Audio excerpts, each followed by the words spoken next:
What's up, guys, and welcome back to the Little Scale Cars YouTube channel. Today in the review box we have the Lamborghini Sian from MiniGT. I think this is the third time I've reviewed this car from a different brand, so let's go ahead and take a closer look at this one and see if it is worth adding to your collections. As always, let's go ahead and get started with our casting. So, taking just a quick little look at it, we'll spin it around here, we will see that our proportions are very, very nice, which is nice to see because, as we have seen from other brands who have done this car, Hot Wheels, the proportions of this one can be a little bit tough to get. Sorry, I had to clear my throat there a little bit. So, we'll pop the real-life car up in the top right corner there so we can get a little bit of a comparison. And, then we'll take a closer look and see what we have here. So what we have is a mostly metal body here with a few little plastic bits and then a all metal base here. So starting up front, most of this is all metal like we said. This bit back here is all a plastic like insert kind of deal. Then this little piece here is also plastic. Moving up front, these like carbon fiber headlight areas appear to be some sort of like insert, so they are plastic as well. And then as we make our way to the back here, this little section is also a little plastic insert of some kind as well, which is kind of interesting. Speaking on the base, you will see that our base right here, this is all like diffuser and exhaust is all a piece of the base. And then the base itself actually like has the plain part that you don't normally see, but the part that does stick out that you would see has been given some carbon fiber work on it, which looks phenomenal. Moving into our paint and deco. So our paint here is just the presentation colors. That's like an olive green, sort of matte green look. It's not my favorite look for this car, but it is kind of what is well known for the car, basically. That being said, though, there is currently two other colors, which I will do miniature reviews of later on. But we got the olive green and then all these little carbon fiber accents that really complement it and look good in all the little various spots. This one up here is not carbon fiber, which is interesting. I'm not sure if it would be accurate to have that be carbon fiber, but it might have at least looked good as well. And then we also get the little Italian flags back here as well as the little 63 right there. Moving on to the details category. So up front, we do have headlights. They are just painted on since they are so small. But again, they are on these kind of carbon fiber inserts, basically, so they look pretty good. We do get a little Lamborghini logo right up front, looking good. And again, all this grille is kind of meshed in back there behind these vent things, whatever you want to call these louvers or whatnot. Moving on to our base, all this little like extra lip part here, part of the side skirt, is all detailed in nicely. Our wheels are accurate and accurately painted as well, looking really, really good. And we got a little gas cap up here that's painted in really nice and it's casted on as well. Making our way to the back, we do get taillights that are our typical Mini GT style. They're actually a little plastic insert, which is what you want to see.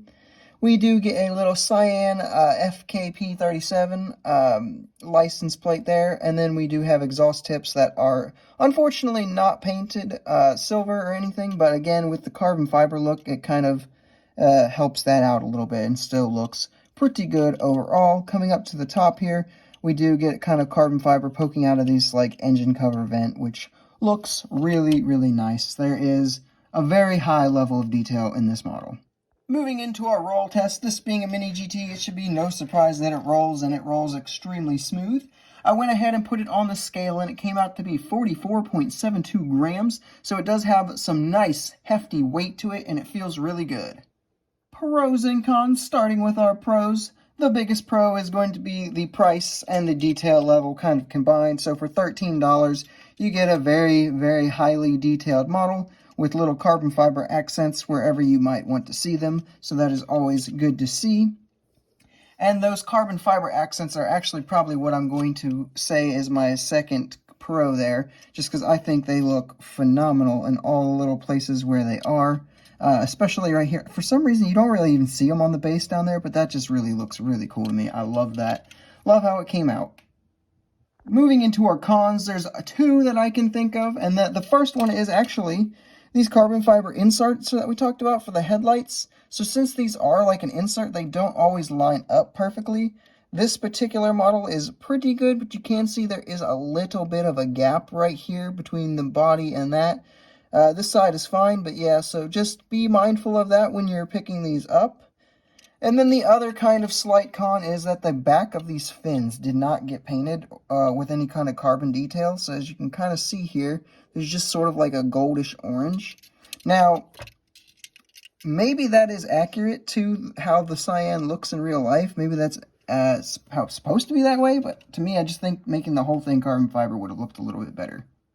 For some quick size comparisons, here we have it with some other Lamborghini models you might have in your collection, with the Tarmac Works Lamborghini Aventador SV and the Matchbox Lamborghini Centenario.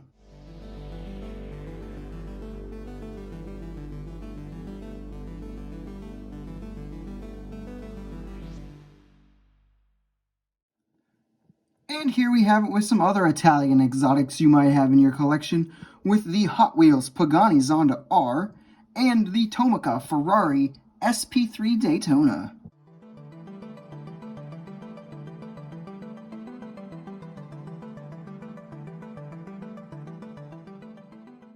So with all of that out of the way, it is time to give our final score. So my hype level for this was pretty high. I'm going to give it a 9.5 out of 10. I was very excited for this since Tomica and Hot Wheels are the only ones of this that I have previously, and I wasn't thrilled with either one of them, to be honest.